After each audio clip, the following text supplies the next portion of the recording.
Vous parliez d'antisémitisme justement il y a quelques instants, mon cher Jean-Michel Salvatore. Pour terminer cette émission, je voulais mettre un coup de projecteur sur cette polémique en Suisse. Alors la Suisse est toujours très paisible, très neutre. Eh bien, pas là. Ils ont les mêmes problèmes qu'en France, manifestement. Cette polémique, elle touchait un journaliste sportif du nom de Stéphane Rena qui a dénoncé le soutien au bobeur. Ça s'appelle comme ça, un bobeur israélien, Adam Edelman, à la guerre à Gaza. Il a remis en question donc le choix du Comité international olympique, le journaliste en question, d'autoriser la participation de cet athlète israélien aux Jeux. C'est toujours un peu la même chose, mais bon, le Comité olympique israélien demande à la RTS l'examen de la suspension du commentateur.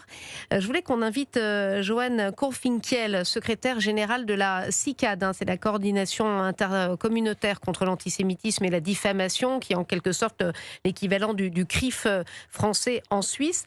Bonsoir, Johan Korfinkel. Bonsoir. Quel est votre regard sur cette polémique qui s'est déroulée chez vous en Suisse ? Alors d'abord, je suis très heureux qu'elle ait enflé, et qu'elle ait enflé bien au-delà des frontières de la Suisse, qu'elle ait pris aussi d'importance même au niveau international et que chacun ait mesuré les propos qui ont été tenus par un commentateur sportif qui venait commenter le bobsleigh, et dans lequel il affirme, et c'est pour ça qu'il y a une petite nuance par rapport à ce que vous disiez, au-delà de le qualifier, puisque c'était le propos du journaliste, de sioniste forcené.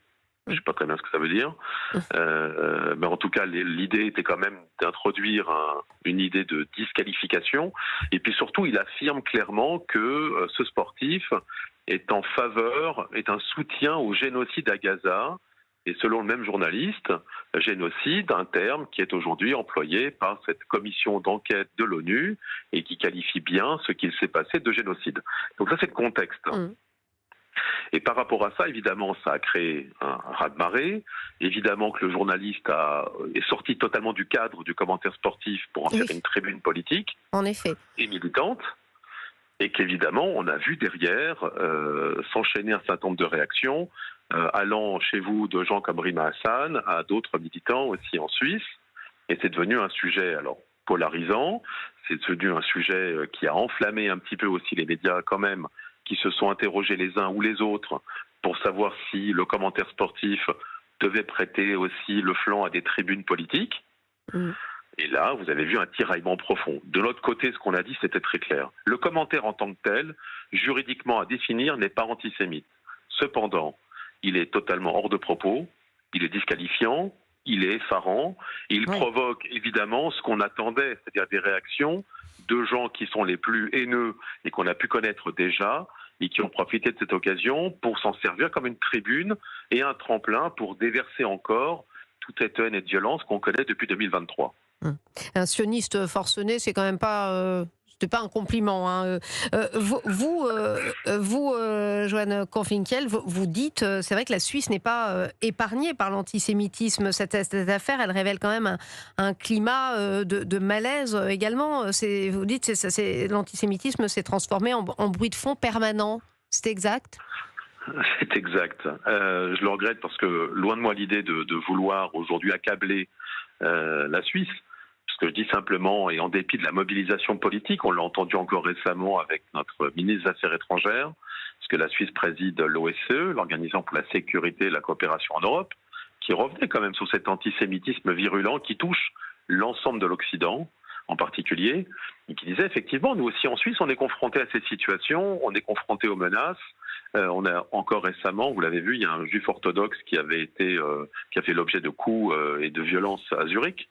Et c'est pas très vieux, il y a quelques semaines, sans compter qu'au cours des 2 dernières années, un autre juif orthodoxe avait été aussi attaqué à coups de couteau à Zurich. Et donc, effectivement, ce climat, on le ressent autant en Suisse qu'en France, qu'en Belgique, qu'en Angleterre, en Allemagne ou ailleurs. Cette situation, elle n'est pas anodine. Johan Korfinkel, pour quelles raisons, selon vous, est-ce que c'est à l'instar de la France au lendemain du 7 octobre? Est-ce que c'est ce qui a exacerbé cette montée de l'antisémitisme en Suisse, selon vous? Oui, bien évidemment. Et d'ailleurs, on le voit dans tous les rapports qu'on publie, que ce soit les rapports annuels sur la situation et le recensement des actes ou des signalements qu'on peut recevoir, ou de l'accompagnement des victimes. On voit bien qu'on est monté d'un degré. On le voit aussi naturellement dans les propos. Je veux dire, il y a eu quand même des situations lors des manifestations très nombreuses Je parle d'occupation des universités, et ça touche en particulier la Suisse romande, donc la Suisse francophone, Eh oui. et aussi dans la rue, où maintenant on est monté d'un cran depuis ces derniers mois, où on entend pas de sionistes dans nos quartiers, pas de quartier pour les sionistes. Ça, on l'a entendu dans les rues de Genève ou de Lausanne. Et ça ne Est-ce que la provoque pas de réponse, réaction. ah ben j'allais dire, est-ce que la réponse est forte des autorités? Parce que c'était des critiques qu'on entendait à l'endroit d'Emmanuel Macron, qui, vous le savez, ne s'est pas présenté à la marche contre l'antisémitisme et qui a Mhm. choqué énormément en France. Alors c'est effectivement, c'est un problème en soi, c'est qu'on a vu pas mal d'autorités, de responsables de l'exécutif au sens très large, mais plus globalement du législatif, qui a été quand même très prompte, en dépit, avec nos demandes, mais pas seulement, aussi, j'ai envie de dire, de leur côté, à réagir de façon très forte, à la fois à gauche comme à droite, face à des manifestations d'antisémitisme. Cependant, il manque une parole forte de la part d'un certain nombre d'autorités qui peinent aujourd'hui à vouloir qualifier alors à la fois l'antisémitisme, parce que compris dans cette espèce Merci. de vasque de nouvel antisémitisme. Et ça, c'est dommage. Merci beaucoup, Johan Kerfinkel, d'avoir été avec nous. Je rappelle que vous êtes de la CICAD, hein, c'est un petit peu le CRIF, c'est l'équivalent du CRIF suisse. Merci d'avoir été avec nous pour nous évoquer ce climat, malheureusement, qui touche aussi la Suisse, cette explosion de l'antisémitisme et cette affaire, à travers cette affaire donc, qui s'est déroulée dans le contexte des Jeux Olympiques. Merci à vous.